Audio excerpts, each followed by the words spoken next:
Oi, gente, sejam bem-vindos a mais um vídeo. No vídeo de hoje a gente vai falar sobre um assunto que é bastante sério e é um assunto que eu acredito que muitas pessoas dentro da religião já vivenciaram ou que talvez vão vivenciar, a gente não sabe o dia de amanhã, né? Que é sobre a intolerância religiosa, né? Comenta aqui se você já vivenciou alguma experiência, se você conhece alguém, ou se o seu terreiro, né, já vivenciou esse tipo de ação intolerante, né? A intolerância religiosa, ela compartilha de um contexto muito vasto, né? Mas basicamente ela se consiste em ações de uma pessoa que é de uma determinada religião ou não, que vai aí criar narrativas que vão diminuir uma determinada religião pelas formas que ela segue, né? As formas dela de seguir, que na cabeça de um ser, né, dessa pessoa, é algo contraditório, ou é algo que ela não acredita, então ela resolve, sei lá, jogar uma pedra, tacar um fogo assim num terreiro, ou até mesmo chegar a invadir, né? Enfim, existem várias questões, mas isso não acontece somente dentro de um terreiro, né? A Umbanda, como eu já disse pra vocês, ela começou com uma resistência muito grande de pessoas pretas quando elas já estavam aqui no Brasil enquanto pessoas escravizadas, né? Que antes era conhecida como macumba carioca. Então, o policial bate lá na portinha, entendeu? E via aqueles atabaques, aquelas gargalhadas de Exu, de malandro, né? Nos morros. Aí via que era macumba, mandava fechar tudo, destruía tudo. Antes disso também, os atabaques, né, que é o que representa a ancestralidade, né, é o instrumento mais valioso que existe dentro de um terreiro, sempre era destruído quando tinha encontros, né, porque essas pessoas escravizadas muitas das vezes faziam, né, instrumentos, e esses instrumentos acabavam sendo destruídos, né. Então existiam várias maneiras de intolerância religiosa. Isso começou a diminuir em um determinado tempo dentro da Umbanda, porque, né, uma pessoa branca pegou esse nome, né, vamos chamar de Umbanda e tudo mais, através de uma entidade que era indígena, que é o Caboclo das Sete Encruzilhadas. Então a Umbanda, a partir daí, começou a ser um pouco melhor, né, mais vista de uma forma positiva, porque era um cara branco, era uma pessoa que tinha condições financeiras muito mais melhores. E aí essas pessoas começaram a adaptar esses nomes para que pudessem cultuar as suas entidades, né? E daí que sai essa Umbanda que a gente conhece hoje, né? Porque na Umbanda de Zélio, como eu já disse várias vezes, até hoje ele não, na tenda dele, que nem terreiro ele chama, nem chamava, né? Na tenda dele não tem Exu, não tem malandro, não tem cigano, são só a tríade da Umbanda, que eu também já expliquei. Existiam, obviamente, outras religiões que compartilhavam de incorporações dessas entidades, né, desses catiços, que é o Candomblé, a Quimbanda, mas isso daí já é um outro tema. E essas religiões, elas compartilham até hoje, na verdade, de uma grande resistência, né?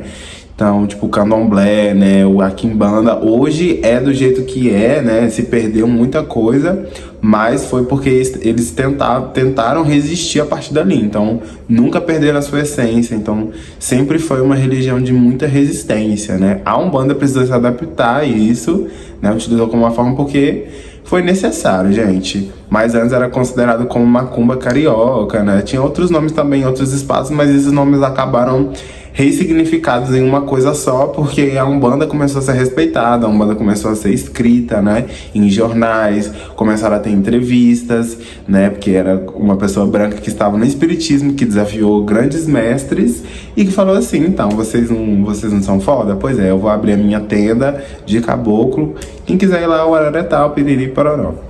E assim, como uma pessoa que participa, né, que tá ali dentro da Umbanda e tudo mais, eu penso muito nessas questões de resistência, né? Porque se a gente for olhar até as próprias entidades, gente, até as linhas de trabalho, foram resistentes, né? Os ciganos, que eu acabei de falar pra vocês, foi um povo que sofreu muito, que foi muito marginalizado. O povo da esquerda, ninguém gostava de gíria de esquerda quando começou a ter, porque, né, essa coisa inferno, diabo.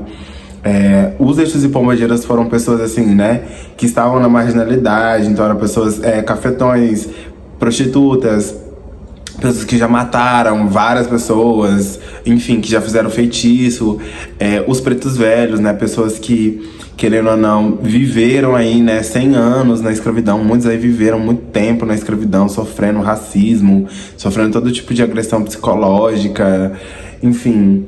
Os caboclos, né, que perderam, assim, as suas terras. O caboclo que trabalhava comigo, ele perdeu tudo que ele tinha. Então, tipo assim, se a gente for olhar, todas essas linhas foram linhas de resistência. Então, todos eles resistiram a uma agressão de um determinado grupo, né? Eles precisavam resistir a partir disso. A gente, às vezes, esquece que a gente, participando desses espaços, a gente também vai ter que passar por isso, entendeu? Eu já compartilhei de várias experiências, vou contar algumas aqui pra vocês. Quando eu trabalhava numa empresa de laticínios, né, era numa cidade, gente, muito católica, assim, era uma cidade muito pequena e muito católica. E dentro dessa empresa que eu trabalhava, a gente tinha que rezar todo dia, assim, de manhã, fazia-se reunião e a gente tinha que rezar. E eu tinha muito essa questão, assim, de rezar, porque eu achava muito católico, né, e tudo mais. Hoje não tenho tanto problema com essa questão de rezar Pai Nosso, Ave Maria. Mas eu pensava muito assim, né? E se eu levasse um atabaque ali pra dentro, como que ia ser visto? Já compartilhei com algumas pessoas sobre essa questão de, né, só de Umbanda. Muitas pessoas, principalmente pessoas mais velhas, faziam até o Pai Nosso pra mim, assim, tipo assim, misericórdia, sai daqui, não fala comigo. Mas, entretanto, todavia, eram pessoas também que me procuravam pra fazer tiragem, que já me procuraram pra saber como que fazia feitiços, entendeu? Então, assim, a gente sempre sabe, né, amiga? A gente sempre sabe, não adianta, cara.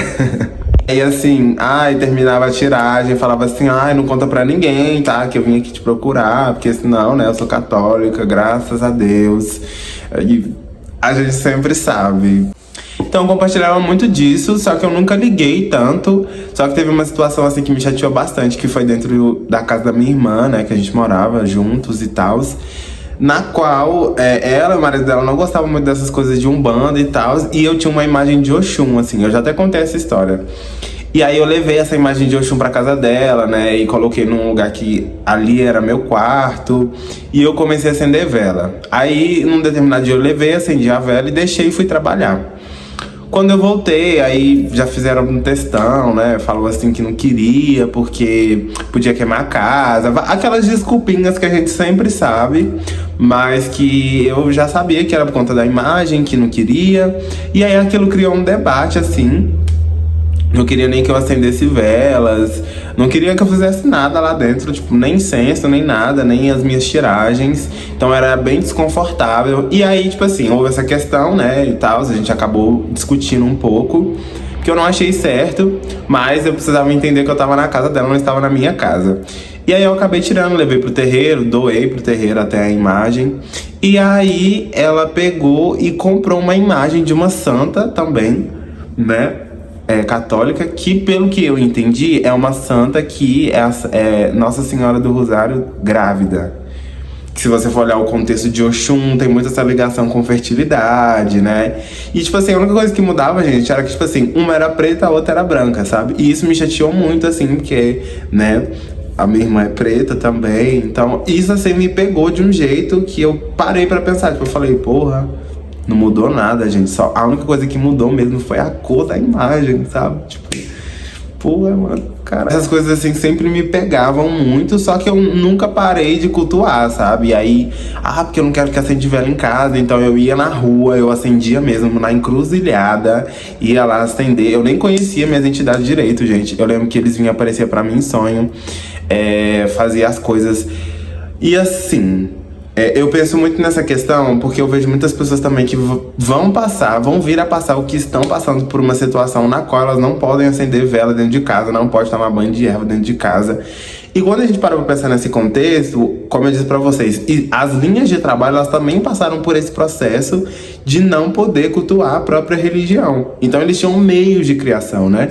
Então, às vezes eu tinha muito aconselhamento, assim, com, por exemplo, o Pai Joaquim, né? Às vezes eu queria cultuar o Pai Joaquim, e tem até um vídeo que eu fui fazer uma entrega pra ele na rua, e ele não deixou. Minha perna começou a tremer, gente. Não consegui de jeito nenhum. Foi conversando com a entidade, né? Ele pegou e falou, então deixa pra mim só uma canequinha de café, né? No seu quarto. Aí, tipo assim, às vezes minha irmã achava, eu falava assim, é porque eu esqueci. E, tipo assim, toda segunda-feira tava lá, ó, a caneca cheia de café, uma canequinha assim, vermelha, cheia de café toda vez.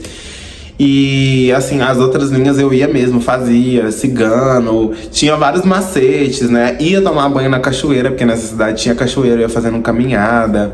Era muito melhor do que fazer banho em casa, porque eu ficava muito mais descarregado, me conectava com a natureza.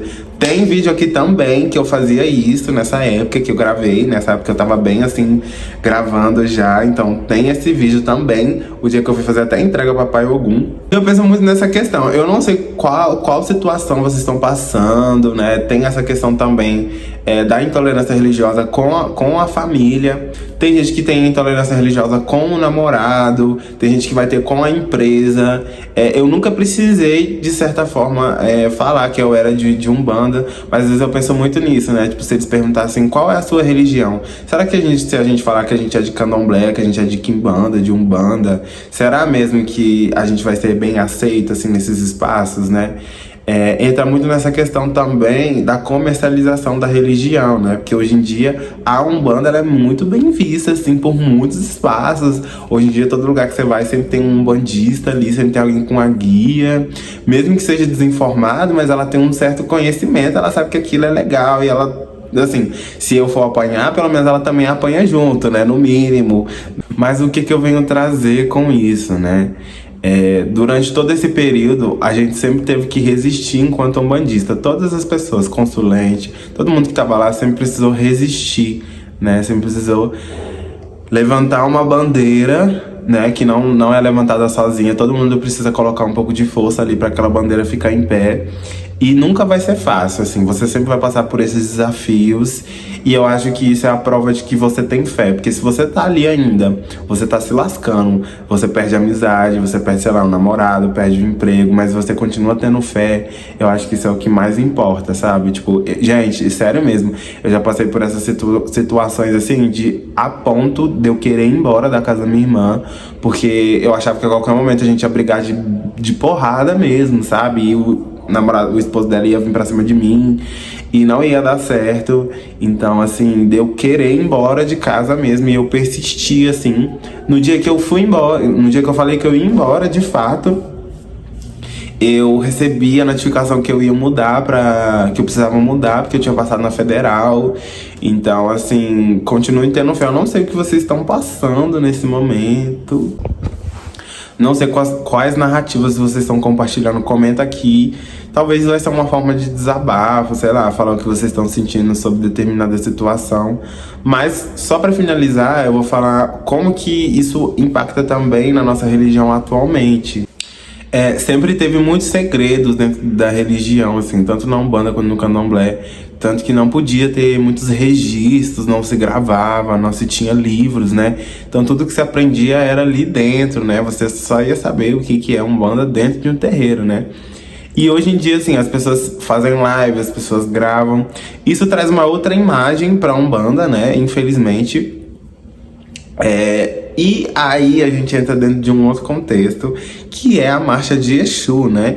E o que isso vai significar a partir da nossa religião, como que ela vai ser vista, né? A marcha de Exu, pra quem não sabe, é um movimento, né, que vai buscar aí os mesmos, vai buscar igualar aí os direitos, né, dos quais as pessoas que são católicas, que são evangélicas vão ter, né? Que é aí não pagar imposto, né, numa igreja. E outros privilégios também que essas pessoas têm, né? E aí eu paro pra pensar assim, né? Eu assisti algumas lives, eu fico parando pra pensar assim, será mesmo que a marcha de Exu vai resolver, assim, todos os nossos problemas? Porque eu vi algo muito comercial. Eu vi também as pessoas arrecadando alimentos, né, pra poder doar. Não sei pra qual pessoas isso seria doado. Mas eu vi, né, essa questão de ação de ajudar e tal, acho muito bacana. Mas eu fico pensando como isso pode ajudar, né? Porque de certa forma, quando a gente vai ver quem tá lá, quem tá sendo divulgado, quem tá participando, são pessoas que estão no comercial, né? São pessoas que estão aí viralizadas nas redes sociais. Pouquíssimas pessoas, assim, que são pessoas antigas, que tá aí, ó, batalhando, se lascando aí, né? As velhas que estão aí compartilhando dessa narrativa de resistir e tudo mais, que eu não vi participando, né, desse espaço.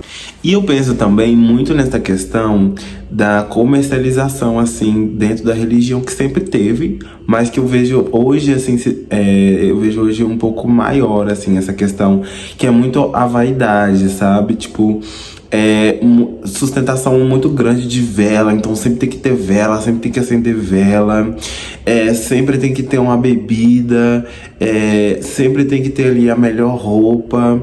E eu fico pensando aonde a gente quer chegar, assim, com isso, né? Porque você só tá virando um vento. Então eu paro muito para pensar nessas particularidades, porque existem, hoje em dia não é qualquer pessoa que fica na religião. Não é qualquer pessoa que tem condições de bancar ali uma mensalidade, de bancar uma vela, de bancar, né? Eu fico pensando assim, será que não existem fundamentos do quais a gente pode compartilhar para que a entidade, né, não sei, assim, atenda o nosso pedido sem uma vela, sem uma boa roupa cara? Fico pensando nisso às vezes. Eu fico parando pra pensar assim, será que se a gente louvar Exu assim em praça pública, que é extremamente importante, vai diminuir esses preconceitos, né, das pessoas que vão pra escola, que as pessoas que são diminuídas dentro de vários espaços, né? Mas enfim, a militância já acabou. Esse foi mais um vídeo, eu espero que vocês tenham gostado. Lembrando que não é um ataque à marcha de Exu. Eu gostaria também que vocês comentassem quais impactos vocês acham que a marcha de Exu pode criar a partir, né, dessa viralização, porque eu vi que teve muitas pessoas, também saindo de estados, né, para ir compartilhar e louvar, né, os seus Exus e pombogiras. É isso, esse foi mais um vídeo, eu espero que vocês tenham gostado, eu espero ter falado o suficiente, não demais. E é isso, tchau, tchau.